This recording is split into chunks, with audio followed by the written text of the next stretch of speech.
প্রত্যেকটা কথা লাউহে মাহফুজে লেখা আছে, এমনকি আপনার কার সাথে বিয়ে হবে সেটাও, কয়টা বাচ্চা কাচ্চা হবে সেটাও। তাই এত অস্থির হওয়ার দরকার নাই, রিজিকে যা আছে আসবে ইনশাল্লাহ। লেখা যদি হয়ে থাকে আসবে না, আসবে ইনশাল্লাহ, সবর। তো এই জন্য মুমিনদেরকে বলা হয়েছে তোমরা কখনো হতাশ হবে না, কারণ তাকদীর লেখা হয়ে গেছে, হতাশ হওয়ার কোনো কারণ নাই। একটা প্রবণতা আমরা সমাজে দেখছি আত্মহত্যার। ইয়াং জেনারেশনকে আমরা নসিহত করব যে ভুলেও নিজের জীবনকে বিসর্জন দিতে যাবেন না। আল্লাহ রাব্বুল আলামিন আপনাদেরকে সৃষ্টি করেছেন তার ইবাদত করার জন্য এবং তার জমিনে তার দিনটাকে প্রতিষ্ঠা করার জন্য। হেলায় খেলায় আপনার জীবনটা নষ্ট করবেন না, ঠিক আছে ভাই? আল্লাহ বোঝার তৌফিক দান করেন। তো কলম সৃষ্টি করার পরে কিয়ামত পর্যন্ত সব লেখা হয়ে গেছে। এখন আমাদের এই পৃথিবীতে তো মানুষ ছিল না, ছিল? এদিকে মনোযোগ দেন। এই পৃথিবীতে কি আগে মানুষ ছিল? এই পৃথিবীতে আগে কি ছিল তাহলে বলেন? হ্যাঁ, মাশাআল্লাহ। এই পৃথিবীতে আগে কি ছিল? এখন ওরা নাই? সবার সাথেই কিন্তু একটা করে আছে, কমপক্ষে কয়টা করে? সবার সাথে কমপক্ষে একটা করে। আর কোন কোন জায়গা আছে যেখানে জিনের বড় বড় আকড়া আছে। পৃথিবীতে যে জায়গাগুলো থেকে ইসলাম বিরোধী অপতৎপরতাগুলো চলে, ওখানে জিনের আকড়া বেশি। আর কথা বুঝতে পারছেন? তো জিন জাতিকে আল্লাহ পাক ধ্বংস করে দিয়েছেন তাদের পাপের কারণে, আল্লাহ দ্রোহিতার কারণে, অবাধ্যতার কারণে। এখন আল্লাহ রাব্বুল আলামিন ইরাদা করলেন পৃথিবীতে আমাদেরকে সৃষ্টি করবেন, মানে মানুষকে সৃষ্টি করবেন। আল্লাহ পাক তার সমস্ত ফেরেশতাদেরকে একত্রিত করলেন। ঘটনাটা কিন্তু খুব ইন্টারেস্টিং। আমি জানি এখানে ওলামায়ে কেরামও আছেন, তবে আমি সবার জন্য প্রযোজ্য হয় এমন কথা বলারই চেষ্টা করছি, কারণ অনেকে হয়তো এগুলো নাও জানতে পারে।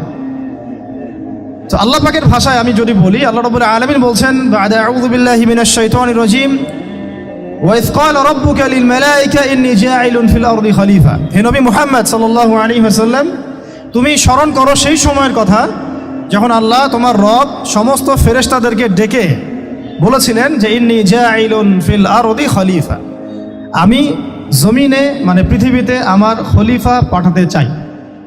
কি পাঠাতে চাই? আরো জোরে বলেন। আল্লাহ পাক বলেননি পৃথিবীতে মানুষ পাঠাতে চাই, পৃথিবীতে নতুন কোনো মাখলুক পাঠাতে চাই।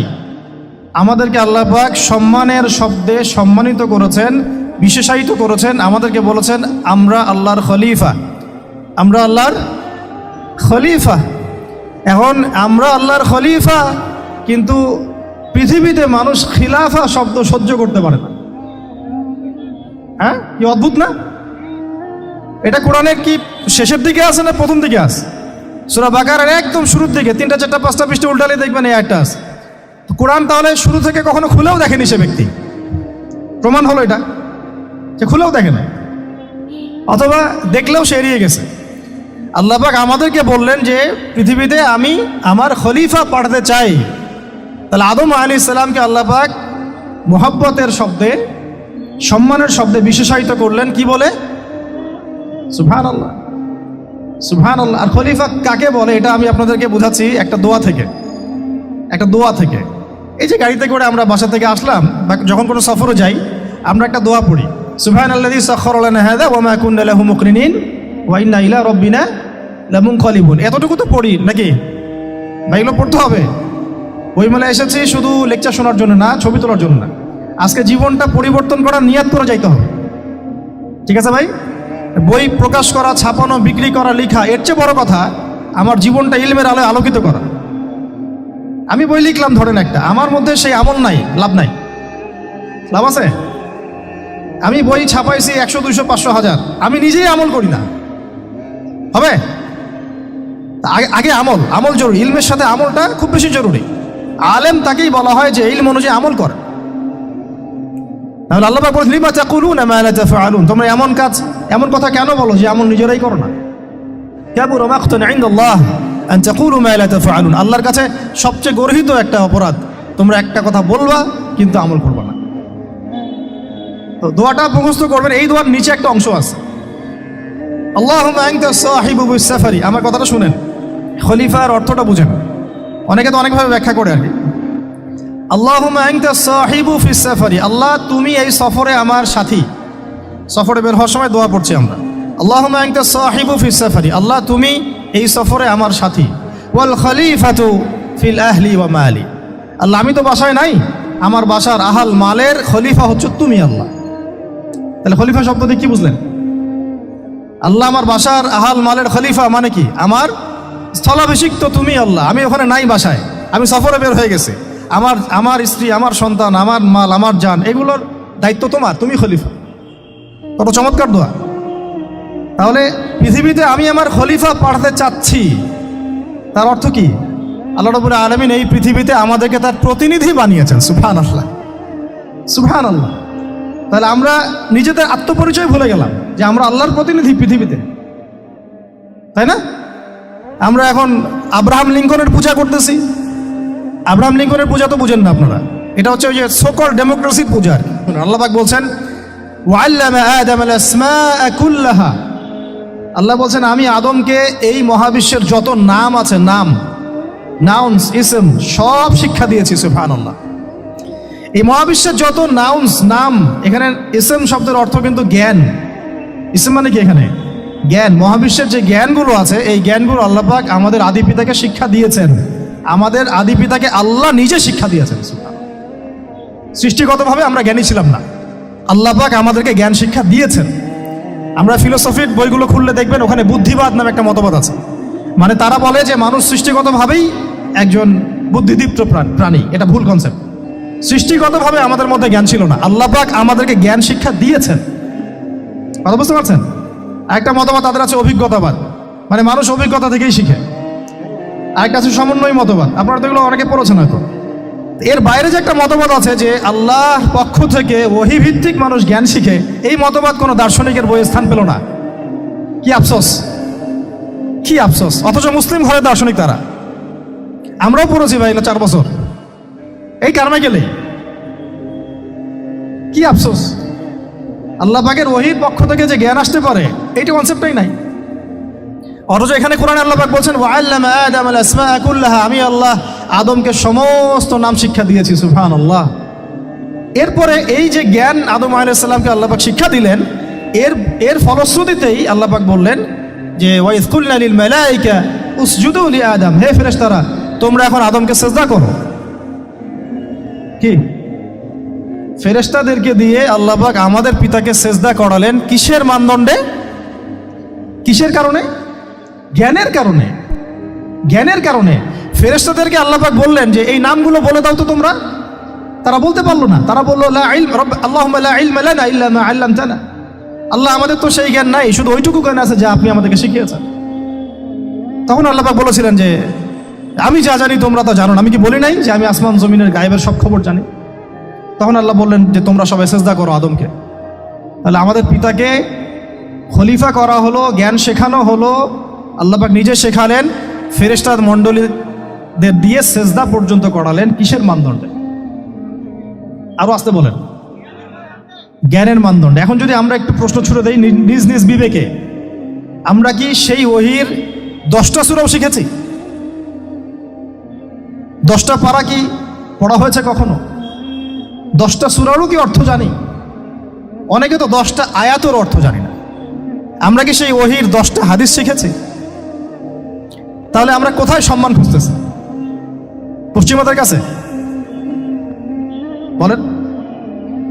সত্যি সবচেয়ে আফসোস লাগে আমার একটা জিনিস, যে মুসলিমরা আমরা এখন আমাদের আত্মপরিচয় ভুলে যাচ্ছি, আর আল্লাহ পাক আমাদেরকে যেখানে সম্মান রেখেছেন ওইখানে সম্মান না খুঁজে আমরা অন্যের দাসত্বের সম্মান খুঁজতেছি। আল্লাহ আমাদেরকে বোঝার তৌফিক দান করেন। এটা অজ্ঞতার কারণে হচ্ছে। আমাদের কাজ তাদেরকে সচেতন করা বা তাদেরকে মেসেজ পৌঁছে দেয়া। আমরা উগ্র পন্থা অবলম্বন করব না, আমরা হিকমার সাথে প্রজ্ঞার সাথে মানুষকে বোঝানোর চেষ্টা করব, এগুলো বোঝানোর অংশ। এখন আচ্ছা আরেকটা কথা আপনাদেরকে বলি, একটা কথা আমি মাঝখানে মিস হয়ে গেছে। এই যে আল্লাহ পাক আমাদেরকে খলিফা করে পাঠিয়েছেন, খলিফার কাজ কি? প্রশ্ন না? আমাদের কাজ কি তাহলে? এই কাজটা আল্লাহ পাক আবার ব্যাখ্যা করেছেন সূরা সদের মধ্যে। কোন সূরায়? সূরা সদ। সদ নামে একটা সূরা আছে, সূরা ইয়াসিনের আগে পড়ে পাবেন। তো এখানে আল্লাহ পাক আরো একজন নবীকে তার খলিফা বলেছেন, সেই নবীর নাম দাউদ আলাইহিস সালাম। কি নাম? আর দাউদ আলাইহিস সালাম কিন্তু এই জেরুজালেম থেকে, যেখানে এখন ওই জায়নিস্টরা বোম্বিং করে আর কি, নিরীহ মুসলিমদেরকে হত্যা করে বিগত 70 বছর থেকে, ওই জেরুজালেম থেকে কিন্তু দাউদ আলাইহিস সালাম বিশ্ব শাসন করেছিলেন। তার পরবর্তীতে তার সন্তান সুলাইমান আলাইহিস সালামও কিন্তু ওখান থেকেই বিশ্ব শাসন করেছিলেন। আর এখনকার বনু ইসরাইল দাবিদার এই জায়নিস্টরা, তারাও কিন্তু ওই ফিকিরই করছে, ওখান থেকে তারা বিশ্ব শাসন করতে চায় এবং তারা মনে করে তাদের একজন মাসিহ আসবে, সেই মাসিহ আসলে তারা বিশ্ব শাসন করবে। আমরা সেই মাসিহের নাম জানি মাসিহুদ দাজ্জাল। কি নাম? এই দাজ্জালকে ওরা ওদের সত্য মাসিহ মনে করে, আমরা জানি হচ্ছে মিথ্যা ভণ্ড প্রতারক মাসিহ, অথচ ওরা মনে করে এটা হচ্ছে সত্য মাসিহ। এই জায়গায় তারা ধোঁকা খাচ্ছে। অথচ সত্য মাসিহ হচ্ছেন ঈসা আলাইহিস সালাম, যিনি আবার শেষ জামানায় আসবেন এবং তার হাতেই এই মাসিহুদ দাজ্জাল মারা যাবে এবং তারপরে পুরো বিশ্বে আবার ওই খিলাফা কায়েম হবে, ওই যে খলিফা, ওটা সারা বিশ্বে কায়েম হবে। এই টাউন হলও বাদ যাবে না ইনশাআল্লাহ। এটা মানুষ মানতে চাচ্ছে না, কিন্তু মানুষ না মানলে কি, আল্লাহ পাকের নকশায় সব আঁকা আছে কখন কি হবে। কে কে কল্পনা করেছিল যে আজকে আপনারা বসে এখানে দিনের আলোচনা করবেন? হ্যাঁ, কল্পনা করা যায় তো? যে শব্দগুলো আপনারা বলছেন এগুলো বললেই তো নাই, গায়েব। তো এখন বলছেন, কেউ কি কল্পনা করেছিল যে হঠাৎ করে এমন একটা সময় চলে আসতে পারে? কেউ কিন্তু কল্পনা করেনি, আল্লাহ পাকের নকশায় ছিল। এখানে আমাদের একটা আফসোসের কথা, এখানে মাস্টারমাইন্ড আল্লাহ রাব্বুল আলামিন। প্রকৃত মাস্টারমাইন্ড কে? আমরা ক্রেডিট নেওয়ার প্রতিযোগিতায় ব্যস্ত হয়ে আছি এখন, কার কত ক্রেডিট নেওয়া যায়। এখানে একক ক্রেডিট পাওয়ার যোগ্য কেউ না, সমস্ত ক্রেডিট কার? আল্লাহ রাব্বুল আলামিন। এটা আল্লাহর সাথে গাদ্দারি করতে যায় না, তাহলে ভুলে যান। কারণ আমি বারবার বলেছি আপনাদেরকে, কোরআন থেকে একটা শিক্ষা আমরা শিখেছি, একটা কম যখন মাজলুম থাকে, দুর্বল মাজলুম জুলুমের শিকার হচ্ছে, আল্লাহ পাক সেই কমটাকে বাঁচান, কোনো না কোনো একজন ত্রাণকর্তাকে পাঠান, কোনো একটা সূরতে আল্লাহ পাক সেই কমকে বাঁচায় দেন। আবার যদি এই নিয়ামতটা পাওয়ার পরে ওই কম আবার এই জুলুম শুরু করে, আবার আল্লাহ দ্রোহিতা শুরু করে, আল্লাহ পাক তার চেয়ে বড় জালেম চাপাই দিবে। কথা বুঝতে পারছেন? আল্লাহর সাথে গাদ্দারি করতে যাই না, আল্লাহ পাক আমাদেরকে বোঝার তৌফিক দান করে। এখন খলিফার কাজটা কোথায় পাবেন, কোন সূরায় ভাই বলেন? সূরা সাদে আল্লাহ পাক দাউদ আলাইহিস সালামকে খলিফা সম্বোধন করে বলছেন, ইয়া দাউদ, কি চমৎকার আহ্বান, ইয়া দাউদ, হে দাউদ, ইন্না জাআলনাকা খলিফাতান ফিল আরদ। দেখো আমি আল্লাহ তোমাকে পৃথিবীতে খলিফা করেছি। কি করেছি? খলিফা করেছে। তোমার কাজ কি শোনো, ফাহকুম বাইনান নাসি বিল হক। বোঝার চেষ্টা করেন একজন খলিফার কাজ কি। খলিফা মানে আল্লাহর প্রতিনিধি, জমিনে যে দায়িত্বশীল, অন্য মানুষের উপরে যে দায়িত্বশীল, তার কাজ ফাহকুম বাইনান নাসি বিল হক, মানুষের মাঝে ন্যায় বিচার প্রতিষ্ঠা করবে, এটা তোমার কাজ। তাহলে এখন যারা আমরা এই জায়গায় আছি বা ভবিষ্যতে আসব, আরও কাল আগাতে থাকবে, সময় আগাতে থাকবে, নতুন নতুন নেতৃত্ব আসবে, সবার ফাংশন একটাই, ফাহকুম বাইনান নাসি বিল হক। আমাদের কাজ হবে মানুষের মাঝখানে কি করা, ন্যায় বিচার, বিচার ফয়সালার ক্ষেত্রে ইনসাফ করা, ন্যায় বিচার করা। তো ন্যায় বিচার তো এখন জাদুঘরে আছে নাকি? হ্যাঁ, কোনো কোনো ক্ষেত্রে আমরা চাই না যে ন্যায় বিচার জাদুঘরে যাক, আমরা চাই আবারও ন্যায় এবং সাম্যের সমাজ প্রতিষ্ঠা হোক। ইনশাআল্লাহ এরপর থেকে আমরা কোনো অন্যায় সহ্য করব না, ইনশাআল্লাহ এরপর থেকে আমরা কোনো জল্লাদতন্ত্র কায়েম করতে দিব না, আমাদের যা আছে তাই নিয়ে প্রতিবাদ হবে ইনশাআল্লাহ। কারণ এখনকার প্রজন্ম প্রতিবাদের ভাষা বুঝে। এখন যদি আপনারা আবার সেই প্রাচীন জুলুমের তন্ত্রে মন্ত্রে ফিরে যান, তাহলে আল্লাহর গজব চলে আসবে, বড় গজব। তো খলিফার কাজ কি ভাই? কি কাজ বললাম বলেন? মানুষের মাঝখানে ন্যায় বিচার প্রতিষ্ঠা করা। আচ্ছা, আরো আছে, আরো আছে, আয়াত শেষ হয় নাই। আল্লাহ পাক বলছেন, ওয়ালা তাত্তাবিউল হাওয়া, ন্যায় বিচার করতে গিয়ে নিজের দাসত্ব মানে প্রবৃত্তির অনুসরণ করো না। ন্যায় বিচার করতে গিয়ে নিজের প্রবৃত্তির অনুসরণ করো না, মন গড়া বিধানের অনুসরণ করো না। আমার মামা, আমার চাচা, আমার খালু পার করে দিও না। প্রবৃত্তির অনুসরণ মানে কি? মন যাচাই তাই করো না। ন্যায় বিচার করতে গিয়ে আল্লাহ পাকের বিধান মেনে চলো। কারণ সূরা মাইদাতে আল্লাহ পাক বলেছেন, আয়াত নাম্বার 44, 45, 47, ওয়া মান লাম ইয়াহকুম বিমা আনজালাল্লাহ ফাউলাইকা হুমুল কাফিরুন। যারা আল্লাহ পাকের হুকুম অনুযায়ী বিচার ফয়সালা করে না, তারা কাফির। 45-এ গিয়ে আল্লাহ বলছেন, ওয়ামান লাম ইয়াহকুম বিমা আনজালাল্লাহ ফাউলাইকা হুমুল ফাসিকুন, যারা আল্লাহ পাকের বিধান অনুযায়ী বিচার ফয়সালা করে না এরা ফাসিক, পাপাচারী। 47 নম্বর আয়াতে থেকে আবার বলছেন ওয়ামান লাম ইয়াহকুম বিমা আনজালাল্লাহ ফাউলাইকা হুমুজ জালিমুন, যারা আল্লাহর হুকুম বিধান অনুযায়ী বিচার ফয়সালা করে না এরা জালেম। তো কাফেরও বলেছেন আল্লাহ, ফাসিকও বলেছেন, জালেমও বলেছেন। তাহলে বিচার ফয়সালা করার ক্ষেত্রে আল্লাহ পাকের বিধানকে সর্বোচ্চ অগ্রাধিকার দিতে হবে, নিজের প্রবৃত্তির অনুসরণ করা যাবে না। যদি করে তাহলে কি হবে? ইউদিল্লাকা আন সাবিলিল্লাহ, তাহলে এটা তোমাকে আল্লাহর রাস্তা থেকে সরায় নিয়ে যাবে। এর ফলে কি হবে? জেনে রেখো, ইন্নাল্লাযীনা ইউদিল্লুনা আন সাবিলিল্লাহ লাহুম আযাবুন শাদীদ বিমা নাসু ইয়াউমাল হিসাব। এটা পরের আয়াত। নিশ্চয়ই যারা আল্লাহ পাকের সরল পথ থেকে বিচ্যুত হয়ে গেছে তাদের জন্যে কাল কিয়ামতের মাঠে আছে আযাবুন শাদীদ। আযাবুন শাদীদ মানে কঠিন কঠিন যন্ত্রণাদায়ক শাস্তি, এই কারণে যে তারা কিয়ামতের দিনটাকে ভুলে গিয়েছে। শাদীদ এর অর্থটা কি এটা বোঝার জন্য আপনাকে সূরা হাদীদ পড়তে হবে। কোন সূরা? আসলে কোরআনের আয়াতগুলো হচ্ছে আকাশের তারার মতো। তারা দেখবেন আকাশের, তারা দেখাও সুন্নত।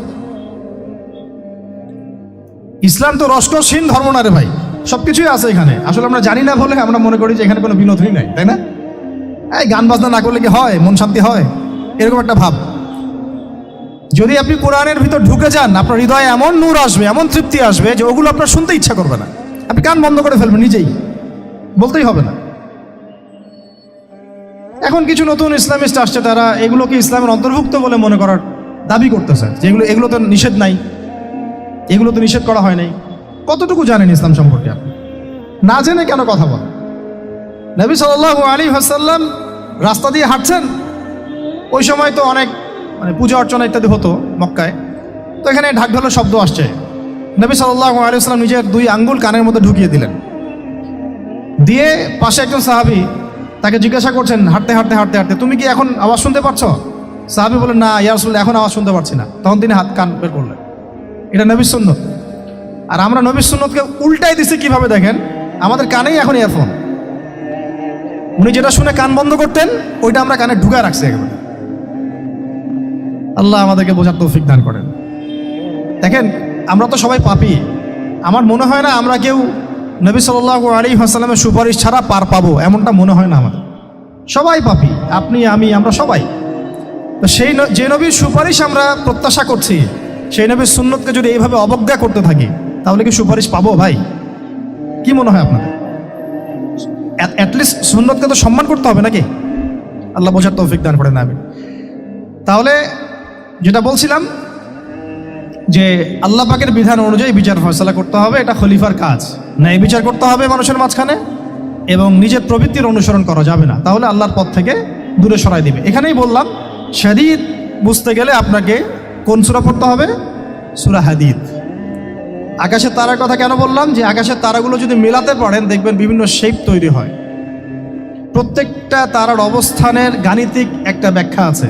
যারা অ্যাস্ট্রোনমি নিয়ে পড়াশোনা করেন তারা জানেন, এগুলা সবাই জানবেন না। প্রত্যেকটা তারাকে আল্লাহ পাক এত সূক্ষ্মভাবে স্থাপন করেছেন যে যদি একটু সামান্য একটু ডানে বামে এগুলো সরে যায়, মহাবিশ্বের এই স্থিতিশীলতা নষ্ট হয়ে যাবে। এবং এটার কসমও আল্লাহ পাক কোরআনে করেছেন সূরা ওয়াকিয়ার মধ্যে। কোন সূরা? সূরা ওয়াকিয়াতে আল্লাহ পাক বলেছেন, ফালা উকসিমু বিমাওয়াকিইন নুজুম, আমি তারার অবস্থান স্থলের স্থিতির কসম করে বলছি। আল্লাহ পাক এর কসম করেছেন। কত গুরুত্বপূর্ণ জিনিস, ঠিক আছে? তো পরেরগুলো বললাম না। সূরা হাদীদ কেন পড়বেন? সূরা হাদীদ আল্লাহ পাক বলেছেন যে ওয়ানজালনাল হাদীদা ফীহি বাসুন শাদীদ। এই যে শাদীদ বোঝাতে গিয়ে হাদীদে আসছে।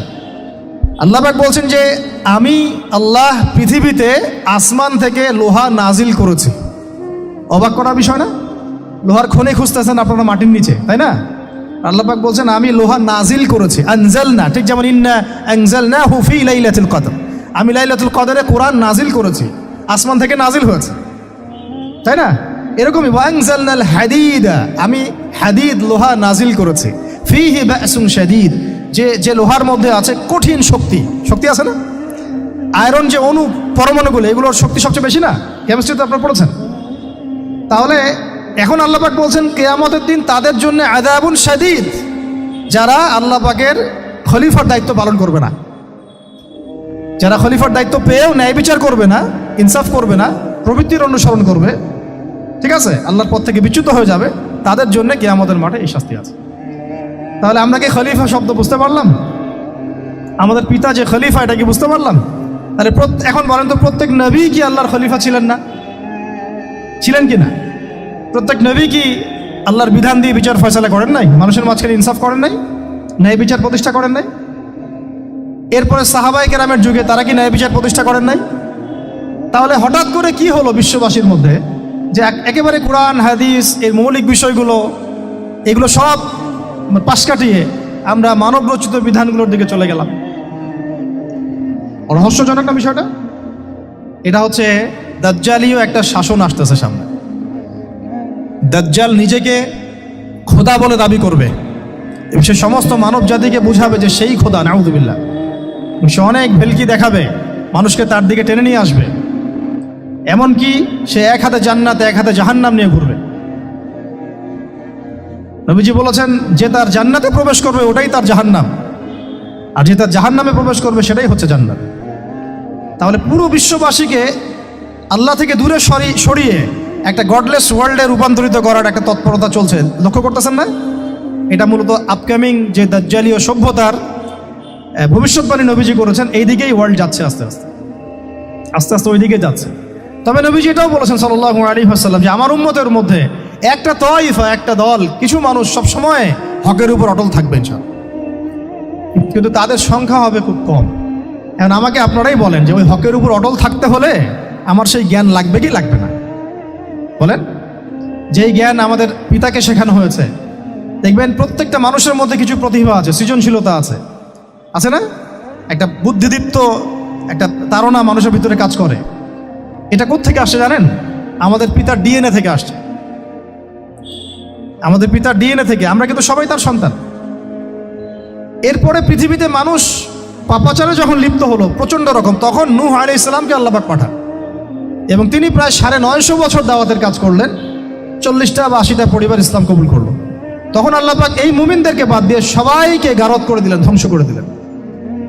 মানে আমরা যারা পৃথিবীতে এখন বেঁচে আছি, যে আপনি আমি, আপনাদের নাম আমি জানি না, আমরা যারা বেঁচে আছি, আমরা কিন্তু কোনো না কোনোভাবে ওই 40 বা 80 পরিবারের সন্তান। আমরা আত্মীয়, কিন্তু আমরা সবাই কিন্তু আত্মীয়, জানেন? 40টা বা 80টা পরিবার বাদ দিয়ে বাকি সব মানুষকে আল্লাহ পাক ধ্বংস করে দিয়েছিলেন নূহ আলাইহিস সালামের মহাপ্লাবনে। ঘটনা জানেন না? 40 বা 80টা পরিবারকে বাদ দিয়ে বাকি সবাইকে আল্লাহ পাক ধ্বংস করেছেন ওই মহাপ্লাবনে। তাহলে এখন এই বিশ্বে যত মানুষ আছে তারা কয়টা পরিবারের সন্তান? ওই 40-80। আমরা কোনো না কোনোভাবে একে অপরের আত্মীয় হই। মুসলিম অমুসলিম সবাই, মুসলিম অমুসলিম সবাই। আমরা যে অসাম্প্রদায়িকতার কথা বলি না, এই শব্দটাকে ভালো অর্থে নেওয়া যায়। কি অর্থে? অন্যান্য ধর্মাবলম্বী মানুষ যারা, তারা তাদের ধর্ম স্বাধীনভাবে পালন করবে, কোনো সমস্যা নেই। আমরা তাদের এই কাজে বাধা দিতে যাব না। একইভাবে আমরা আমাদের ধর্ম স্বাধীনভাবে পালন করব, তারা এখানে কোনো বাধা দিতে পারবে না। সিম্পল। তারা তাদের উৎসব তাদের মতো পালন করবে, আমরা আমাদের উৎসব আমাদের মতো পালন করব। না আমি মূর্তি পাহারা দিতে যাব, আর না আমি মূর্তি ভাঙতে যাব। সিম্পল। আমি পাহারাও দিতে যাব না, ভাঙতেও যাব। সিম্পল। আমরা কি কুরবানিতে তাদেরকে বলতে পারবো ভাই আসেন আমার বাসায় দাওয়াত খান? এটা হয় কখনো? লাকুম দীনুকুম ওয়ালিয়া দিন। আপনাদের দিন আপনাদের, আমাদের দিন আমার। সিম্পল। এই অর্থে ঠিক আছে, কিন্তু সব ধর্ম মিলে যে নতুন ধর্ম বানানোর চেষ্টা করা হচ্ছে বাংলাদেশে, এটা ঠিক নাই। এটা শুভঙ্করের ফাঁকি। সব ধর্ম মিলে নতুন ধর্ম করার কোনো সুযোগ নাই। আমরা সবাই এক পরিবারের সন্তান। এখন আমাকে বলেন, নূহ আলাইহিস সালামের একটা ছেলে ছিল, নাম জানেন? কি নাম বলেন? কে? না না, মাশাআল্লাহ। কয় ছেলে ছিল তার? হ্যাঁ, না, মূলত 4জন সন্তান থেকে বড় বড় 4টা গোত্র সৃষ্টি হয়েছে। শাম এক সন্তানের নাম কি? এটাকে কেন্দ্র করে এই যে সিরিয়ান কন্টিনেন্টে, পুরো প্যালেস্টাইন, সিরিয়ান, অ্যারাবিয়ান কন্টিনেন্টে যত মানুষ, তার বংশধর। ঠিক আছে? হাম, একটা সন্তানের নাম হাম। এখান থেকে আফ্রিকার যে কালো কালো মানুষগুলো সব তাদের বংশধর। একটা হচ্ছে ইয়াফাস, ইউরোপিয়ান যারা সাদা চামড়া, সব এদের বংশধর। আরেকটা যে কেনান। এই ছেলেটা কি বলেছিল? বাবা ডাকছে, নৌকায় আসো তাড়াতাড়ি। নৌকায় আসো তাড়াতাড়ি, না হলে আজকে আল্লাহ পাক আযাব দিয়ে ধ্বংস করে দিবেন। সে নবীর সন্তান হওয়ার পরেও আল্লাহ প্রদত্ত ওহির জ্ঞানকে মূল্যায়ন না করার কারণে ধ্বংস হয়ে গেল। আর ওই 40টা বা 80টা পরিবার নাজাত পেল কিভাবে? আল্লাহর পক্ষ থেকে নাজিলকৃত ওহির জ্ঞানকে প্রাধান্য দিয়ে আনুগত্য করে। তাহলে কোন জ্ঞানকে আমরা প্রাধান্য দিব ভাই? আমি বলছি না যে আমরা দুনিয়াবী জ্ঞানগুলোকে শিখবো না, ওই প্রসঙ্গে আমি একটু পরে আসছি যে আমরা শিখবো এবং কিভাবে শিখবো, কতটুকু শিখবো। আগে এই অংশটুকু শেষ করি। ঠিক একইভাবে আপনারা কি আদ জাতির নাম জানেন? আদ, সামুদ। ওই যে সৌদি আরব এখন যেখানে লাইন বানাচ্ছে, লাইন প্রজেক্ট, ওই আল-ওলা বলে, আল-ওলা লাইন প্রজেক্ট বানাচ্ছে, দেখবেন অনলাইনে। ওই জায়গা দিয়ে নবী সাল্লাল্লাহু আলাইহি ওয়াসাল্লাম তাবুক যুদ্ধের সময় গিয়েছিলেন। যাওয়ার সময় তিনি বলেছিলেন, তোমরা মাথা নিচু করে কান্নাকাটি করতে করতে এখান থেকে অতিক্রম করো। সাহাবীরা মাথার উপর কাপড় দিয়ে কান্নাকাটি করতে করতে জায়গাটা পার করেছেন, কারণ ওই জায়গায় সামুদ জাতি ছিল যাদেরকে ধ্বংস করা হয়েছে। ওটা হচ্ছে এখন পর্যটন স্পট।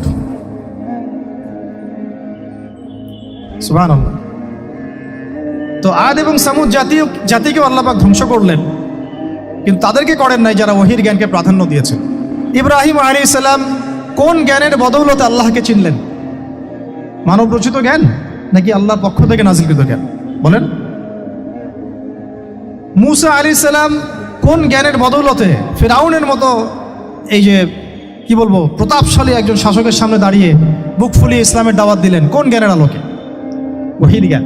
আর ওহির জ্ঞান যখন নাজিল করা হয়েছে তখন তিনি দোয়াটা পড়ছিলেন, রব্বি ইশরাহ লি সাদরি ওয়া ইয়াসসির লি আমরি ওয়াহলুল উকদাতাম মিন লিসানি ইয়াফকাহু কওলি। প্রত্যেক নবী, ইউসুফ আলাইহিস সালাম কারাগারে 12 বছর থেকেছেন।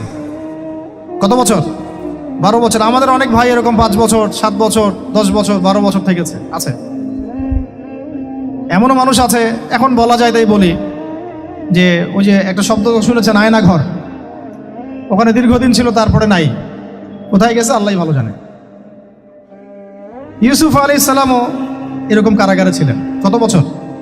12 বছর। কিন্তু আল্লাহ পাক তাকে এমন একটা জ্ঞান শিক্ষা দিয়েছিলেন, তিনি স্বপ্নের ব্যাখ্যা বলতে পারতেন, যে কোনো স্বপ্নে। রাজা স্বপ্ন দেখলেন যে 7টা গাভী, জীর্ণ শীর্ণ গাভী মোটা তাজা গাভীকে খেয়ে ফেলছে, স্বপ্নের ব্যাখ্যা কেউ দিতে পারে না। কিন্তু ওই জেলখানায় 2 জন ছাড়া পাওয়া মানুষ, ছাড়া পাইছে 2 জন আর কি, 2 জনের মধ্যে একজন বেঁচে আছে, একজন নাই। মানে 2 জন বসে বসে ইউসুফ আলাইহিস সালামকে বলছিলেন যে আমরা একটা স্বপ্ন দেখলাম যে আমার মাথায় রুটি আছে, পাখি এসে রুটি খেয়ে ফেলছে। আর আমি স্বপ্ন দেখলাম যে আমি শরাব পান করাচ্ছি, ব্যাখ্যা কি ইউসুফ? তোমাকে সত্যবাদী বলে জানি। ইউসুফ আলাইহিস সালাম বললেন, তোমার মাথায় রুটি যেটা খেয়ে নিচ্ছে তার মানে তোমাকে শুলদণ্ড দেওয়া হবে, আর তুমি যে পানি পান করাচ্ছ তার মানে তুমি নাজাত পাবে, ছাড়া পাবে। হলেও তাই। আর যে নাজাত পাবে তাকে ইউসুফ আলাইহিস সালাম বলে দিলেন যে তুমি রাজদরবারে গিয়ে আমার কথা বলো, আমার কথা আলোচনা করো। তো সে ভুলে গিয়েছিল। পরে যখন এই স্বপ্নটা দেখলো বাদশা, তখন বাদশা সবাইকে ডাকলো, ডেকে বললো যে এই গাভীর স্বপ্নের ব্যাখ্যা কি? তখন এই ব্যক্তির মনে পড়ছে, আর ইউসুফ তো ব্যাখ্যা দিতে পারে। সে গিয়ে ইউসুফ আলাইহিস সালামকে ডেকে নিয়ে আসতেছে যে এই রাজা স্বপ্ন দেখছে, ব্যাখ্যা কি? স্বপ্ন কিন্তু আপনার কাছে শুনে একটা স্বাভাবিক মনে হচ্ছে, আরে গাভীর আবার স্বপ্নের কি ব্যাখ্যা? তখন ইউসুফ আলাইহিস সালাম ব্যাখ্যা দিলেন যে 7 বছর ফসল ফলবে আপনাদের এলাকায়, তারপরের 7 বছর হবে দুর্ভিক্ষের সময়। কিসের সাথে কিসের ব্যাখ্যা? এই জ্ঞান কে শিখালেন তাকে? এই ইন্টারপ্রিটেশনের জ্ঞান কে শিখালেন? তাহলে জ্ঞানের মূল উৎস কে? আমার কথা বলার উদ্দেশ্য কি বুঝতে পারছেন? যত জ্ঞান তার মূল উৎস কে? স্বপ্ন একটা জ্ঞান, যদি সেটা সত্য হয়। আর জেনে রাখবেন, কিয়ামতের আগে আগে মুমিনদের স্বপ্ন বেশি বেশি সত্য হবে। ঠিক আছে? মূসা আলাইহিস সালামকেও সেই আল্লাহ জ্ঞান শিক্ষা দিলেন। ঈসা আলাইহিস সালাম এই কুষ্ঠরোগীর গায়ে হাত বুলালে ভালো হয়ে যায়। হ্যাঁ, অন্ধ ব্যক্তির মানে চোখে হাত বুলালে ভালো হয়ে যায়। এমনকি মৃত ব্যক্তিকে তিনি বলছেন কুম বিইজনিল্লাহ, আল্লাহর হুকুমে দাঁড়িয়ে যাও, দাঁড়িয়ে গেল। এই জ্ঞান কে দিয়েছেন তাকে? দাউদ এবং সুলাইমান আলাইহিস সালাম এই যে পশু পাখির ভাষা বোঝেন, সুলাইমান আলাইহিস সালাম পিঁপড়ার ভাষাও বোঝেন। আপনাদের সায়েন্স কি পিঁপড়ার ভাষা বুঝে? হ্যাঁ, আমরা তো এখন সায়েন্সকে সব কিছুর মানদণ্ড মনে করি, তাই না? সায়েন্স যদি বলে হ্যাঁ তাহলে হ্যাঁ, না বললে না। মানে এমন একটা ভাব, দেখেন সায়েন্সকে আমরা ইলাহ বানাইছি, ইলাহ, উপাস্য। সায়েন্স যদি বলে যে পৃথিবী থেকে অমুক অমুক কোটি কোটি আলোকবর্ষ দূরে একটা গ্রহের সন্ধান পাওয়া গেছে, নাম দিল ধরেন যে আলফা এক্স ওয়াই জেড কিছু একটা, ওখানে হুরপড়ি আছে, হ্যাঁ ওখানে দুধের সাগর আছে, মধুর সাগর আছে। তো মানুষ তখন বিশ্বাস করা শুরু করবে, হ্যাঁ হ্যাঁ তাই তো থাকতেই পারে। নাসা বলেছে না হয়ে পারে, নাসা মন্তব্য করেছে না হয়ে পারে। ওরকম যদি বলে অনেক দূরে একটা আগুনের একটা বিশাল ইয়া পাওয়া গেছে, গ্রহ পাওয়া গেছে, ওখানে আযাব দেওয়া হয়, শাস্তি দেওয়া হয়, ওখানে অন্য মাখলুক আছে, ওদের ভাষায় এলিয়েন আর কি, মানুষ বিশ্বাস করে। কিন্তু আল্লাহ পাক কোরআনে বলছেন যে সুলাইমান আলাইহিস সালাম পিঁপড়ার ভাষাও বুঝতেন, ওই কথা বিশ্বাস করতে চাচ্ছে না। সুলাইমান আলাইহিস সালাম বাতাসে ফ্লাই করতে পারতেন, এটা বুঝতে পারতেছেন, বিশ্বাস করে না। তাহলে ওই প্রযুক্তি না থাকলে এয়ারক্রাফট কিভাবে আবিষ্কার করলেন? যে প্রযুক্তিগুলো পৃথিবীতে চলে গেছে ইতিমধ্যে, ওগুলো ভবিষ্যতেও আসতে পারে। যেমন একটা প্রযুক্তির কথা বলি, সুলাইমান আলাইহিস সালাম বসে আছেন, একজনকে বললেন না সাবার রানী বিলকিসের সিংহাসন কে নিয়ে আসতে পারবে? একজন বলল যে আপনি উঠে দাঁড়াইতে যতক্ষণ সময় লাগে এর মধ্যে নিয়ে আসবো। উনি বললেন যে হবে না, এটাতে হবে না, তুমি স্লো, তুমি 3G 4G না, এত স্লো স্পিডে আমার হবে না। এই কথা বলেন নাই, মজা করলাম আর কি। আমাদের ইউটিউবাররা আবার এই অংশ কাট করে আবার প্রচার করে দিতে পারে। দেখেন কিসের সাথে কি ব্যাখ্যা করলো, কোরআনকে 3Gর সাথে তুলনা করলেন আবু তো হাত না, ব্যাস কাম সারা দেশে ওইটাই ইস্যু। তখন মহা মুসিবত, মানে বাঙালি জাতির মধ্যে দিন প্রচার করা। আমাদের সালাফদের ভাগ্য ভালো যে তারা আগেই, মানে এই প্রযুক্তি আসার আগেই দুনিয়া থেকে তারা চলে গেছে। মুশকিল না, যত ইস্যু এগুলোর কারণেই সৃষ্টি হয়। তো যাই হোক, প্রসঙ্গে আসি, কোথায় ছিলাম ভাই, যে কথা হারায় ফেললাম। হ্যাঁ আরেকজন বললেন যে না, আপনি চোখের পলক ফেলতে যতক্ষণ লাগে এর মধ্যে দেখবেন সিংহাসন সামনে। সুবহানাল্লাহ, কি প্রযুক্তি বলেন! এই প্রযুক্তির সামনে কি বিশ্ববাসী যেতে পেরেছে? দেখেন সুলাইমান আলাইহিস সালামের বাতাসে ফ্লাই করাটা কিন্তু এখন পৃথিবীতে খুব কমন হয়ে গেছে। আমরা সবাই ফ্লাই করতেছি বাতাসে, তাই না? যদি আপকামিং কোনো সময় আপনি দেখেন যে এইরকম চোখের পলকেই একটা বস্তু আরেকটা জায়গা থেকে এক জায়গায় চলে আসতেছে, আমি অবাক হব না ইনশাআল্লাহ। কারণ কোরআনে অতীতে এই ঘটনার দলিল আছে। বুঝাতে পারতেছি না? এক কথায় সমস্ত জ্ঞানের মূল উৎসকে। এরপরে আসেন, অত আর লম্বা করছি না, আমাদের নবী মুহাম্মদ সাল্লাল্লাহু আলাইহি ওয়াসাল্লাম আসেন। আমরা তো তার উম্মত। 23 বছরে, একটু মনোযোগ দেন, এটা আলোচনার লাস্ট পার্ট, ঠিক আছে? 23 বছরে তিনি পুরো জাহেলিয়াতকে পরিবর্তন করে দিয়েছেন। কত বছরে? 23 বছর। আপনারা কি জানেন যে আইয়ামে জাহিলিয়াতে আসলে কি কি সমস্যা ছিল? কেন ওই যুগটাকে আমরা জাহিলিয়াত বলি? বেসিক্যালি 5-6টা সমস্যা ছিল। কয়টা? 5-6টা। 1 নম্বর শিরক। 1 নম্বর কি? আমার সাথে বলেন। শিরক আমাদের ওয়ার্ল্ডে নাই, এটা তো গ্লোবাল শিরক চলতেছে এখন। শুধু ধর্মীয় শিরক চলতেছে না, কিন্তু এখন শিরক হচ্ছে পলিটিক্সে, শিরক হচ্ছে ইকোনমিক্সে, শিরক এডুকেশনেও আছে, শিরক কালচারের মধ্যেও আছে। কথাগুলো বুঝতে হবে একটু গভীরভাবে। তখন সমস্যা ছিল রিবা, সুদ। এখন নাই। রিবা ছাড়া কোনো সিস্টেম আছে এখন ওয়ার্ল্ডে? আমি গতকালকে একটা হাদিস মোতালা করছিলাম সুদ সংক্রান্ত। নবীজি বলেছেন সাল্লাল্লাহু আলাইহি ওয়াসাল্লাম যে একটা যুগ আসবে সামনে, সুদবিহীন কোনো মানুষই চলতে পারবে না। যে চলতে চাইবে তার গায়েও সুদের ছিটা ফোটা গিয়ে লাগবে। আসে নাই সেই যুগ? সুবহানাল্লাহ, কিভাবে তিনি এত স্পেসিফিকলি কথাগুলো বলতে পারেন? নিশ্চয়ই তিনি এমন একজন সত্তার কাছ থেকে জ্ঞান পেয়েছেন যিনি সব জানেন, অতীত বর্তমান ভবিষ্যৎ, তাই না?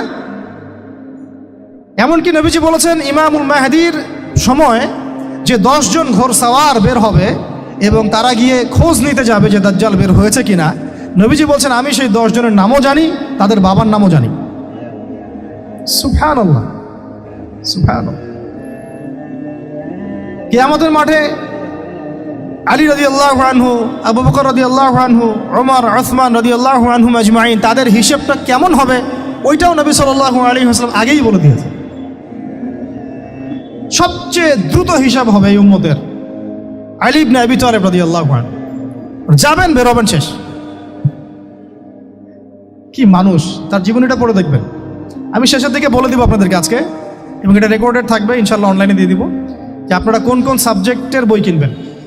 বই মেলা তো শুধু মানে আসলেন একটা একটা র্যান্ডমলি বই কিনলেন এমন না, টপিক ধরে ধরে সাবজেক্ট ওয়াইজ বই কিনতে হবে, ঠিক আছে ভাই?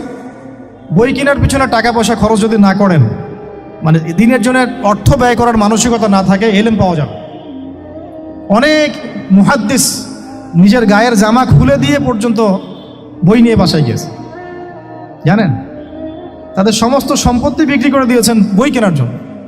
আজকে সকালে আমাদের এক ভাই মোজাকারা করছিলেন যে আমারই এক ওস্তাদ, বাংলাদেশের অনেক বরেণ্য একজন আলেমে দ্বীন, প্রবীণ আলেমে দ্বীন, তার কথা আলোচনা হচ্ছিল যে তিনি কিতাব পড়তে পড়তে পড়তে হঠাৎ একটা কিতাব তিনি খুঁজে পাচ্ছেন না। তো ছাত্রদেরকে পাঠালেন যে খুঁজে নিয়ে আসো তো, কোথায় আছে, কেউ খুঁজে পায় না। তিনি নাকি অজু করে এসে নামাজ 2 রাকাত নামাজ পড়ে বাচ্চার মতো হাউমাউ করে কান্নাকাটি শুরু করলেন, আল্লাহ আমার সেই কিতাব কোথায় গেল, আমার কিতাবটা এনে দাও। তলাবুল ইলম কাকে বলে দেখেন, ইলমের তালেব, ইলমের ছাত্র কাকে বলে? এই যে ইলমের ছাত্র, আমরা কি ছাত্র হইতে পারছি? একটা বইয়ের দাম যদি দেখি 100 টাকা, বাস আমাদের গায়ে লাগে। 100 টাকা দিয়ে তো আপনার গার্লফ্রেন্ডকে নিয়ে বসতে গায়ে লাগে না, বসলে তো 500 টাকা চলে যায়। জিনা থেকে বাঁচতে না পারলে কলবে আল্লাহ নূর আসবে না। আল্লাহ পাক আমাদের কথাগুলো বোঝার তৌফিক দান করেন, আমিন। জিনা, আবার বলছি, জিনা থেকে বাঁচতে হবে, অন্যথায় কলবে নূর আসবে না। আল্লাহ পাক আমাদেরকে বোঝার তৌফিক দান করেন, আমিন। কোথায় ছিলাম ভাই? বলেন। 1 নাম্বার কি ছিল? শিরক। 2 নাম্বার রিবা, সুদ। ওইটা বলতে গিয়ে হাদিসটা কথা বলেছিলাম। এই সুদটা কি এখন বেশি না কম? এখন সুদ মানুষ খাচ্ছে, যুক্তিও দিচ্ছে যে এই যুগে এখন সুদ না খাইলে কি চলে। একদিন একটা মসজিদে বয়ান করছিলাম, তো মসজিদে বয়ানের মাঝখানে একজন দাঁড়ায় গেল, দাঁড়ায় আমাকে বলছে যে ওস্তাদ হুজুর, বুঝলাম আপনার সব কথা ঠিক আছে, এখন আমার 1 লাখ টাকা ধার লাগবে, আমি কোত্থেকে নিব? বলেন, আসলে উত্তর দিবেন কি? হ্যাঁ, সুদের ক্ষতিকর বিষয়গুলো যেমন বলতে হবে, সুদবিহীন ব্যাংকিং সিস্টেম এবং অর্থনৈতিক ব্যবস্থাও তো চালু করতে হবে। সেটা কি? সেটা হচ্ছে জাকাত। সেটা কি? জাকাত, সাদাকা এবং কর্জে হাসানা। এগুলো তো চালু করছি না আমরা শুধু কথা বলছি তাত্ত্বিক যে সুদ হারাম। আমিও তো অনেক জায়গায় বলছি, কারণ বলতে হচ্ছে, নাহলে আপনার জানাতে তো হবে। সুদের পাপের সবচেয়ে নিম্ন শাখা হচ্ছে মায়ের সাথে জেনা করা, সর্বোচ্চ শাখা হচ্ছে আল্লাহ এবং তার রাসূলের সাথে যুদ্ধ করা। একটা হাদিস বুখারীতে এরকমও আসছে, বুখারীতে কি তিরমিজিতে, আমি রেফারেন্সটা ভুলে যাচ্ছি, তবে হাদিসটা সহিহ। নবী সাল্লাল্লাহু আলাইহি ওয়াসাল্লাম বলেছেন, যে ব্যক্তি 1 দিরহাম সুদ খায় সে যেন 36 বার জেনা করল। আর আপনারা তো জানেন, এটা আমার বলার দরকার নাই, 4 শ্রেণীর মানুষকে নবীজি অভিশাপ দিয়েছেন, যে নিজে খায়, তারপরে যে সুদ দেয়, যে লিখে রাখে, যে সাক্ষী থাকে। তা আমি বলতে যাচ্ছি, আইয়ামে জাহিলিয়াতে এই সুদটা ছিল, আমাদের এই বর্তমান ওয়ার্ল্ড অ্যাফেয়ার্সে নাই।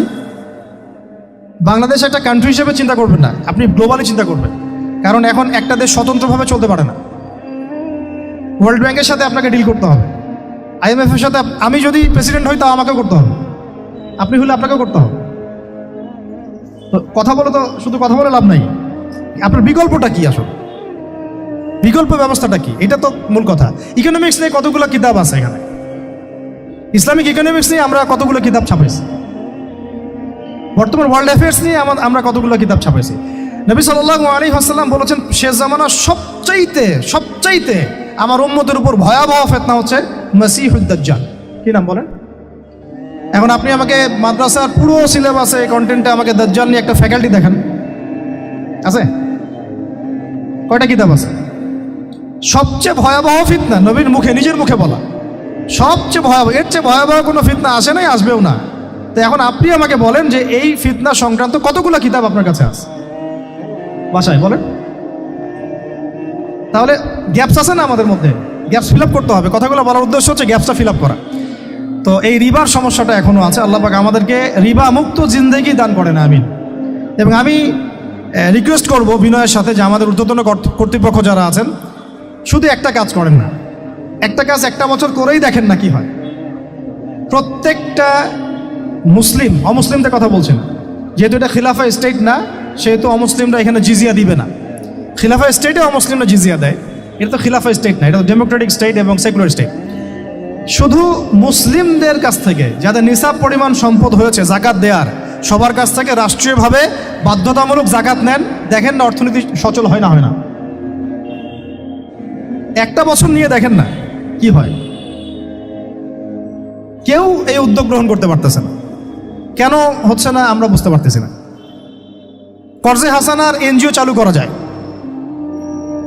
আমরা অনেক সংগঠন করছি, সোশ্যাল, অরাজনৈতিক ইত্যাদি রাজনৈতিক, আমরা ইকোনমিক এনজিও খুব একটা করতে পারছি না। কিন্তু এই জায়গাগুলো দখল করে ফেলছে, দেখেন কারা কারা, নাম বলতে যাচ্ছি না। এবং যারা যারা দখল করছে তারা কিন্তু এখন রাষ্ট্রের অনেক বড় বড় জায়গায় হস্তক্ষেপ করতেছে। ইভেন ট্রান্সজেন্ডারের মধ্যে ইস্যু কিন্তু তারা ঢুকাই দিচ্ছে ভিতরে, ঢুকায় নেই? উত্তরবঙ্গ জুড়ে, পুরো উত্তরবঙ্গে ঘুরে আসেন, দেখেন কাদের তৎপরতা বেশি। নীলফামারীতে সফর করে দেখলাম যে ওখানে একটা গ্রামের মধ্যে 24টা এনজিও কাজ করতেছে, শুধুই সব। তারপরে মানুষ তামাক চাষ করে খাচ্ছে। একটা দল দাবি করতেছে নবী সাল্লাল্লাহু আলাইহি ওয়াসাল্লাম ছাড়াও আরও নাকি নবী আসতে পারে, নাউযুবিল্লাহ। এবং ওই যে মির্জা গোলাম আহমেদও তাদের অন্তর্ভুক্ত। মানুষ ওই দলের নাম লেখাচ্ছে চাকরির জন্য, ব্যবসা করতেছে তারা দেশের মধ্যে। আরে ভাই, শুধুমাত্র তাত্ত্বিক কথাবার্তা না, আমাদের সংগ্রামটা কিন্তু বহুমুখী। শুধু ইলম অর্জন তো একটা বেসিক জিনিস, এই বেসিকটাই এখনো হচ্ছে না আমাদের। ইলম অর্জনটা বেসিক জিনিস, এটাই হচ্ছে না। এরপরে আপনার অর্থনীতি সমৃদ্ধ করা, সংস্কার করা, সমাজ সংস্কার করা, রাজনৈতিক অঙ্গনগুলোর মধ্যে যে অরাজকতা, এগুলোকে সংস্কার করা, কত কাজ আমাদের। কিন্তু আমরা কিন্তু একটা জায়গাতেও স্থির নাই। ইভেন একটা মাসালাতেও আমরা এক জায়গায় আসতে পারতেছি না, ঐক্যবদ্ধ হতে পারতেছি না। আমরা খুবই ব্যাকডেটেড চিন্তা করতেছি এই জায়গা থেকে। অথচ আমাদের উচিত ছিল এই প্রবলেমগুলোকে আরও 30-40 বছর আগেই সলভ করা। তাহলে এখন হয়তো আপনি ভালো কিছু পেতেন। আমাকে একটা প্রতিষ্ঠান দেখান যেখানে নুরানি থেকে নিয়ে, মানে নুরানি থেকে দাওরা বা ক্লাস নার্সারি থেকে মাস্টার্স, এরকম সিলসিলায় ইসলামিক শিক্ষা এবং জেনারেল শিক্ষাকে একত্রিত করে একটা সিলেবাস মেনটেন করে পড়ানো হচ্ছে। আমাকে কয়েকটা প্রতিষ্ঠানের নাম বলেন, আমি ওখানে আমার মেয়েকে ভর্তি করাবো। আমাকে দেন, রেডিমেড দেন, আমার ছেলেকে ভর্তি করাবো। আমরা ফিকির করতেছি না। এটা হওয়া উচিত ছিল বিগত 30 বছর আগেই। আমি আপনাদেরকে বলি যে প্রকাশনা সংস্থার ভাইরা আছেন অনেকে এখানে। ধরেন আমাদের রংপুরের কোনো ভাই আপনাদেরকে পুরো 1 বিঘা জমি দিল, বা ধরেন 5 বিঘা জমি দিয়ে দিল, ঠিক আছে? আর আমরা সবাই মিলে দেশবাসীর কাছ থেকে টাকা কালেক্ট করে একটা কনস্ট্রাকশন দাঁড় করে প্রতিষ্ঠান দাঁড় করালাম, একেবারে অনার্স, মানে নুরানি থেকে নিয়ে, মানে প্লে গ্রুপ থেকে নিয়ে মাস্টার্স, এরকম ফ্যাকাল্টি আর কি করলাম। এখন ভাই, আপনারা যারা বই প্রকাশ করতেছেন, আমাকে কি আপনারা বই দিতে পারবেন? প্রত্যেকটা ক্লাসে আমি কোন কোন বই পড়াবো পারবেন? আমাকে কি সিলেবাস দিতে পারবেন? কথা বলেন।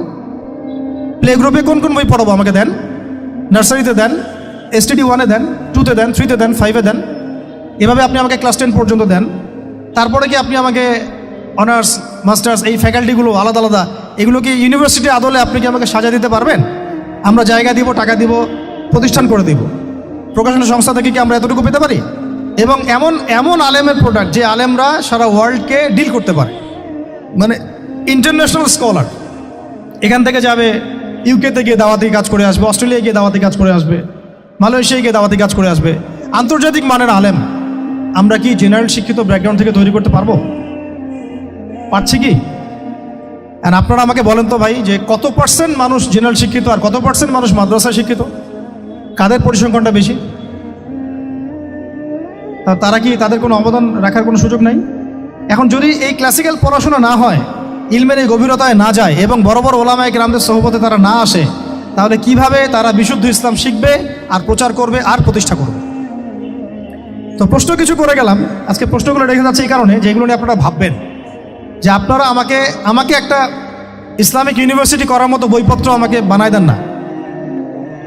দায়িত্ব নেন কেউ, আপনারা সবাই মিলে দায়িত্ব নেন। আমি এখানে একটা স্কুল আছে আমাদের ছোট্ট, তোহাজিন নুরাইন ইসলামিক স্কুল। এই স্কুল আমরা করেছি প্লে, নার্সারি, কেজি 1, 2, 3, 4, 5, এতটুকু। ট্রাইলিঙ্গুয়াল, মানে Bangla medium, English version, medium না, ইংলিশ ভার্সন আর অ্যারাবিক। এই সিলেবাসটুকু করতে, এই 8টা ক্লাসের সিলেবাস করতে আমাকে 7 দিন 8 দিন একেবারে বাংলা বাজার ঘাটাঘাটি করে,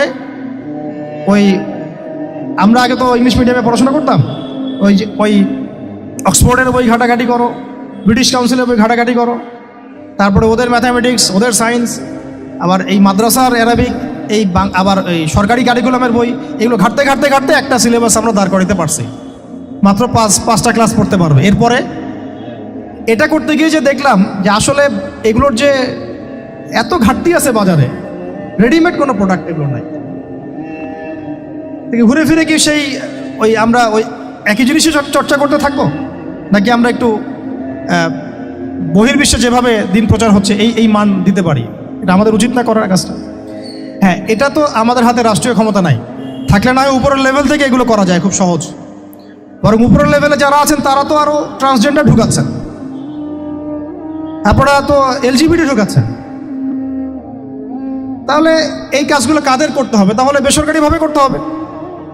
এখন আমরা যারা বইকে ভালোবাসি, জ্ঞানকে ভালোবাসি, আল্লাহকে ভালোবাসি, রাসূলকে ভালোবাসি, চাই যে আমরা যা করছি আমাদের পরের প্রজন্মটা মানুষের মতো মানুষ হোক।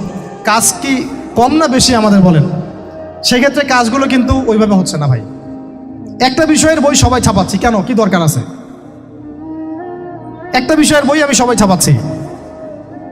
একটা জিনিস, একটা হিস্ট্রির একটা কিতাব অনেকগুলো প্রকাশনী আপনারা করতেছেন, একই বই ফাইজুল কালাম সবাই করতে আছে। একটা বই তাসাউফ আত্মশুদ্ধি অনেক প্রকাশনী করতেছে, কপি করতেছে। ভাই আমাদের কি কাজ কি দুনিয়ার স্বার্থ উদ্ধার করা, না আমার দিনের কোনো খেদমত? আমার কথায় মাইন্ড করবেন না, আমি মাইন্ড করার মতো কথা বলছি না। আমি বলছি আপনাদেরকে আরও যেন কনস্ট্রাকটিভ হয় কাজগুলা। মানে আপনাদের সাথে আমি বসবো ইনশাল্লাহ আবার আলাদা করে, যে একটা আমাকে পুরো শিক্ষা ফর্মুলা আমাকে দিবেন, মানে প্রত্যেকটা ক্লাসের বই রেডি করে দিবেন, যাতে আমরা প্রতিষ্ঠান বানালেই একদম পুরা কমসে কম ক্লাস 1 থেকে 10 ঢেলে দিতে পারি, আমার পরিশ্রম করতে না হয়। ওখানে বাংলা মিডিয়ামের বই থাকবে, ইংলিশ মিডিয়ামেরও থাকবে, এবং অ্যারাবিক তো থাকবেই। একটা গঠনমূলক সিলেবাস, যেটা পড়লে আমার ছেলে মাশাআল্লাহ হাফেজও হবে, এদিকে মাশাআল্লাহ সে ইংরেজিতেও দক্ষ হবে, সায়েন্সেও দক্ষ হবে। এক পর্যায়ে যখন সে এসএসসি পাস করবে, সে দেখবেন যে যার রাস্তা বেছে নিচ্ছে। বেজ আমি তাকে করে দিছি 10 পর্যন্ত। এখন সে ডক্টর হোক আর ইঞ্জিনিয়ার হোক, আর না হয় যদি আল্লাহর খলিফাই হয়, কোনো সমস্যা নেই। সমস্যা আছে? এটা দরকার ছিল ভাই, আরও 30 বছর আগেই দরকার ছিল। আমরা যেটা পাই নাই, এটা আমাদের আফসোস। আর এই জেনারেল ব্যাকগ্রাউন্ড থেকে এইরকম জায়গায় উঠে এসে এই যে এগুলো কথাগুলো বলা বা এই কাজগুলো করা, এগুলো সবাইকে হয়তো আল্লাহ পাক এভাবে কবুল নাও করতে পারে। এর পিছনে অনেক গল্প থাকে, অনেক হিস্ট্রি, অনেক ত্যাগ, অনেক আত্মত্যাগ, এগুলো সবাই হতে পারবে না। কিছু মানুষ বের হয়ে আসছে, ডক্টর জাকির নায়েক তো সবাই হইতে পারে নাই, পারছে? তো এই জিনিসগুলো আমাদের বুঝতে হবে যে আমভাবে সবাই সব কিছু করতে পারবে না। আমাদের একটা একাডেমিক ফর্মুলা দরকার, যেখানে আমরা পড়বো, আমরা আলেম হয়ে বের হবো। ইনশাআল্লাহ পারা যাবে তো ভাই ইনশাআল্লাহ? আচ্ছা, অনেক গভীরে চলে গেছি, আপনাদেরকে মানে অনেক বেশি বিরক্ত করে ফেলতেছি আর কি। তো কথাগুলো বলার খুব মন চাচ্ছিল, তো বলে ফেললাম। আর আমরা চাচ্ছি কথাগুলো সবার কাছে পৌঁছাক, যাতে করে অন্তত বিভাগীয় শহরগুলা, অন্তত ঢাকা, রংপুর, রাজশাহী, মানে বড় বড় শহর আমাদের, চট্টগ্রাম, কক্সবাজার ইত্যাদি ইত্যাদি বড় বড় শহরগুলোতে যদি একটা করে এরকম একটা করে প্রতিষ্ঠান থাকে, যেখানে আপনি পুরো জেনারেল শিক্ষা এবং ইসলামী শিক্ষা দুটোকে সমন্বয় করে এবং এই মানে দ্বিমুখী শিক্ষার মেরুকরণটাকে দূর করে একটা কনস্ট্রাকটিভ সিলেবাস দিতে পারেন, দেখবেন আজকে না হোক, আজকে থেকে 10 থেকে 15 বছর পরে আমাদের ছেলে মেয়েদের একটা প্রজন্ম আসবে, দেখবেন ইনশাআল্লাহ ওরা আমাদের চেয়ে অনেক ডিনামাইট হবে। এই যে আজকে অনেকগুলো আয়াত বললাম, অনেকে হয়তো জানেন না বা পড়েন নাই, ওরা বলতেই বুঝে ফেলবে কোন সূরায় আছে। হবে না? সম্ভব। আর যদি না করতে পারি, তাহলে ঘুরে ফিরে ওই একই অবস্থা। ওইটা দিয়ে হবে না ভাই। এই মানে ইসলাম বিষয়টা কি, এটা এমন না যে কিছু অংশ নিলাম কিছু অংশ নিব না, এটা এমন না। নিলে ভাই নেওয়ার মতো নেওয়া লাগে। উদখুলু ফিস-সিলমি কাফা, একেবারে পরিপূর্ণরূপে দিনে প্রবেশ করা। সিরিয়াসলি নেন, চান্স তো একটাই। আল্লাহ পাক আমাদের কথাগুলো বোঝার তৌফিক দান করেন। আর আমাদের সন্তানদের সাথে তো আমরা এটা হতে দিতে পারি না। আমরা না হয় অনেক সময় নষ্ট করে ফেলছি। আমরা এই টাউন হলে বসে চা খাইছি, আড্ডা মারছি একসময়, স্কুলে পড়ার সময়, কলেজে পড়ার সময়। এবং এখানে কি হয় না হয় আমি খুব ভালো করে জানি। এবং আমারও সময় এমন কিছু হতো না যেটা এখন হয়। হোমোসেক্সুয়ালিটি, এখন এখানে হোমোসেক্সুয়ালিটি হয়। তাহলে বলেন এগুলো আমাদের জিম্মাদারি না? আচ্ছা, রংপুরে, অন্তত রংপুরের শহরে এইরকম উদ্যোগ নিতে পারবেন কারা কারা? হাত তুলেন দেখি। আমি যে কথাগুলো বললাম, কার কার সাহস আছে? এগুলো তাত্ত্বিক কথা বলে চলে গেলে কাজ হবে না। বইমেলা একবার হয়েছে, এরপরের বইমেলা না হয় আপনাদের প্রতিষ্ঠানের ক্যাম্পাসে করবেন, সমস্যা কি? রংপুরে অন্তত পক্ষে এরকম একটা ক্যাম্পাস গড়ে তোলেন। যার যা আছে তাই নিয়ে নামেন। কারো অর্থ থাকলে, কারো জমি থাকলে, কারো বুদ্ধি থাকলে, কারো প্রকাশনা সংস্থা থাকলে, কারো টিচার প্যানেল থাকলে, আসেন রংপুরে একটা কিছু করে দেখাই। আর সবাই যদি তাকায় থাকে একজনের দিকে যে আদনান ভাই করবে, অমুক ভাই করবে, তমুক ভাই করবে, তাহলে তো হলো না। কারণ আমরা তো কারো উপর নবী হয়ে আসি নাই, সবাই মিলে হাত লাগালে তখন কাজ করা যাবে ইনশাআল্লাহ। এখন এই প্রতিষ্ঠানগুলোর দরকার আছে না নাই? এর গুরুত্বটা বোঝার যোগ্যতা আল্লাহ পাক আপনাদেরকে দান করেন, দোয়া করি আমি। তো ভাই আর লম্বা করতেছি না, আমি শেষের অংশটুকু বলে শেষ করে দিচ্ছি যে এই সুদ আর শিরক যেমন ওই সময় ছিল এখনও আছে। আর ওই আইয়ামে জাহিলিয়াতের সেই সুদ আপনি দেখলেন, এখন শিরক দেখলেন, মাদক আছে না নাই? আইয়ামে জাহিলিয়াতের মাদক, আইয়ামে জাহিলিয়াতের এই নারী জাতির অবমাননা আছে না সমাজে? নাই। ব্যাখ্যা করতে যাচ্ছি না, আপনারা জানেন সব। আর আইয়ামে জাহিলিয়াতে ছিল একটা গোত্রীয় হানাহানি, দ্বন্দ্ব, মারামারি, এখন সমাজে নাই। এটাই তো চলতেছে এখন সমাজে। তো এখন এই জাহেলিয়াতের সমাজটাকে মাত্র 23 বছরের মধ্যে আমাদের নবীজি চেঞ্জ করে দিয়েছেন। কত বছর? এখন আপনারা আমাকে বলেন তো যে তিনি কি কোনো জাদু করছেন? তিনি কি কোনো জাদু দেখাইছেন সমাজে এসে? মানুষকে মারছেন? মানুষকে কি তিনি মানে কঠোর ছিলেন? তিনি তার কাছে আল্লাহর ফেরেশতা আসতো, তিনি কি সেই শক্তি কাজে লাগায় একদম মানুষ সমাজের মানুষকে জোর করে ইসলাম কবুল করাইছেন? তিনি কি করছেন 23 বছরে? এটা বলেই শেষ করে দিব। তবে তার আগে শুধু এতটুকু বলবো, 23 বছর পরের মক্কাটাকে একটু দেখেন। 23 বছরের পরের মক্কাটাকে একটু দেখেন। ওই মক্কাতে কি কোনো শিরক আছে? হ্যাঁ, 23 বছর পরের মক্কা, ওখানে কি কোনো শিরক আছে? ওখানে কি কোনো সুদ আছে? কোনো মাদক আছে? বলেন। কোনো নারীর অবমাননা আছে? কোনো গোত্রীয় হানাহানি আছে? তাহলে 23 বছরের মধ্যে পুরো সমাজটাই চেঞ্জ করলেন কিভাবে? জাদু তো করেন নাই, মানুষকে তো অত্যাচার করেন নাই, কটু কথাও বলেন নাই, এমনকি তিনি কারো গায়ে হাতও তোলেন নাই, তাই না? একটা কাজই তিনি করেছেন, সেটা হলো এই যে কোরআন এবং সুন্নাহর যে জ্ঞান, এই ওহীর জ্ঞানটাকে তিনি সবার মাঝখানে ছড়াই দিয়েছেন। এই তো কাজ।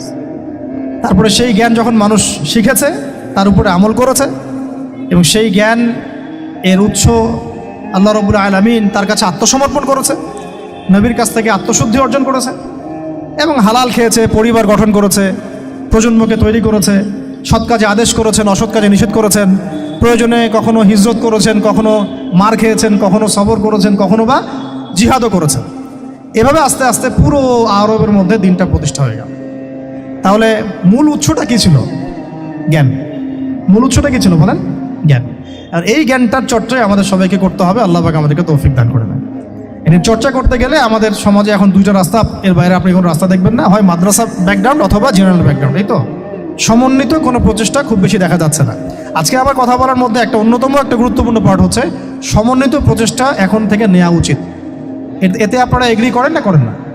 যদি এগ্রি করেন তাহলে প্রত্যেকটা জায়গায় এরকম কিছু কিছু প্রতিষ্ঠান গড়ে তোলার চেষ্টা করেন। ইনশাআল্লাহ আজকে না হোক, আজকে থেকে 10-15 বছর পরে ফলাফল পাওয়া যাবে ইনশাআল্লাহ। ঠিক আছে ভাই? আল্লাহ পাক আমাদেরকে বোঝার তৌফিক দান করেন। শেষ করার আগে খালি কয়েকটা সাবজেক্ট বলবো। এখন যারা জেনারেল স্টুডেন্ট, আপনাদের তো মাদ্রাসা যাওয়ার কোনো সুযোগ নাই, বা গেলেও আপনারা একাডেমিক্যালি পড়তে পারেন না। তা আমি কয়েকটা সাবজেক্ট বলে দিচ্ছি, এই সাবজেক্টগুলো ধরে ধরে বই কিনবেন এই বইমেলা থেকে। ঠিক আছে? অন্তত প্রত্যেকটা সাবজেক্টের একটা করে বই কিনবেন। রাজি আছেন? রাজি নাই? অন্তত প্রত্যেকটা সাবজেক্টের একটা করে বই কিনবেন। সাবজেক্ট 1 নাম্বার হচ্ছে আল কোরআন। 1 নাম্বার কি? আপনাকে কোরআন তেলাওয়াত করা শিখতে হবে। কোরআন তেলাওয়াত শেখার কি বই আছে খুঁজে বের করেন। আর এটা একা শিখতে পারবেন না, এটা নিয়ে গিয়ে কোনো ওস্তাদের কাছে বসে পড়তে হবে। এটা খুব খেয়াল রাখবেন আপনারা। একা একা বই পড়ে কখনো আলেম হয়ে যাওয়া যাবে না, বরং তখন বিভ্রান্ত হওয়ার সুযোগ বেশি থাকবে। বই থাকবে, এটা আপনার গাইডেন্স, কিন্তু আপনার একজন মুরব্বী আলেম লাগবে। যে কোনো কাজ মুরব্বীদের সাথে মাশওয়ারা না করে করলেই সমস্যা। কারণ আমরা তো দিন সম্পর্কে তেমন কিছু জানিই না রে ভাই। সমুদ্রে ডুব দিলে বুঝবেন যে গভীরতা কত বেশি। এখন আমরা ডুবই দেই নাই, এই জন্য মনে হয় যে আমি সবই জানি। ঠিক আছে? ডুব না দিলে আমার কাছে মনে হয় যে আমি তো সবই জানি। ডুব দিলে বুঝবেন যে আপনি কিছুই জানেন না, আমি কিছুই জানি না। 1 নাম্বার সাবজেক্ট ভাই কোরআনের তেলাওয়াত শিখতে হবে। রাজি আছেন তো ইনশাআল্লাহ? তাহলে এই বইগুলো কিনেন। 2 নাম্বার হচ্ছে এই কোরআনের মানে ব্যাকরণ শেখার বইগুলো কিনবেন। কোরআনের ব্যাকরণ শেখার আরবি ভাষা সাহিত্যের বই কিছু কিনবেন। এই বইগুলো আপনাকে ওস্তাদদের কাছে গিয়ে পড়তে হবে। ঠিক আছে? এরপরে কিনবেন কোরআনের কিছু তাফসির, সহজ। মনে করেন একটা তাফসির নেন সহজ। কেউ মারিফুল কোরআন কিনেছেন, হয়তো কেউ সহজে অনুবাদ হয়েছে জালালাইন একটা কিনেছেন, কেউ হয়তো তাওজিহুল কোরআন কিনেছেন। একটা তাফসির বাসায় রাখেন অন্তত। ঠিক আছে? এটা হলো 3টা। 4 নাম্বার হচ্ছে হাদিসের অন্তত একটা বই কিনেন আজকে। হাদিসের সহজ কিতাব কিনবেন। অনেকে দেখা যায় যে ভাই একেবারে হেদায়েত পেয়ে সহিহ বুখারী নিয়ে বসে যান, একেবারেই গলত কাজ আপনার, এটা একেবারেই গলত কাজ। সহিহ বুখারী পড়তে গেলে 12 বছর সময় লাগে মানুষের, ওই লেভেলে যাইতে একটা মানুষের 12 বছর সময় লাগে। ওটা সবার প্রথমে ওটা খুললে তো আপনি হাদিস বুঝবেনই না, মনে হবে যে হাদিস কোরআনের সাথে সাংঘর্ষিক, এরকম মনে হবে। সহজ থেকে এক লাফে কি আমরা ক্লাস 10-এ যাই? আগে তো ক্লাস 1-এ ভর্তি হয়েছেন, তাহলে হাদিসের শাস্ত্রে আসছেন, আগে বুখারী ধরতে গেলেন কেন?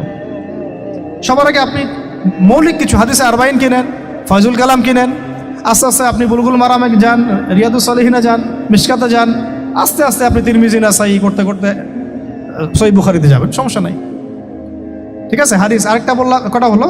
4টা 5টা। হ্যাঁ, আগে বল কি? কোরআন, আরবি ভাষা সাহিত্য, তারপরে তাফসীর আর হাদিস, 4টা বলেছে। 5 নাম্বার হচ্ছে সিরাত।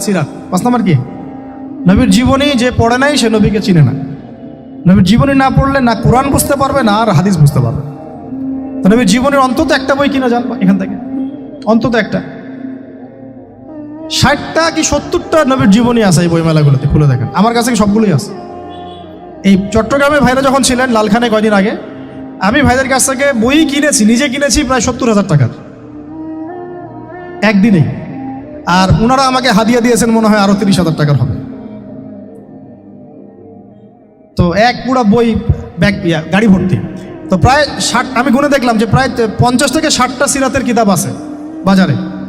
একটা তো কিনেন, অন্তত একটা সিরাতের কিতাব তো অন্তত কিনেন। তারপরে ইসলামের ইতিহাসের বই কিনেন। 6 নম্বর ইসলামের ইতিহাসের বই কিনেন। 7 নম্বর, ইতিহাস না জানলে কিন্তু আমরা শেকড় চিনতে পারবো না। 7 নম্বর হচ্ছে এই 4 খলিফার জীবনী, সাহাবীদের জীবনী, তাবেঈনদের জীবনী, ইমামদের জীবনী, এগুলো কিনেন।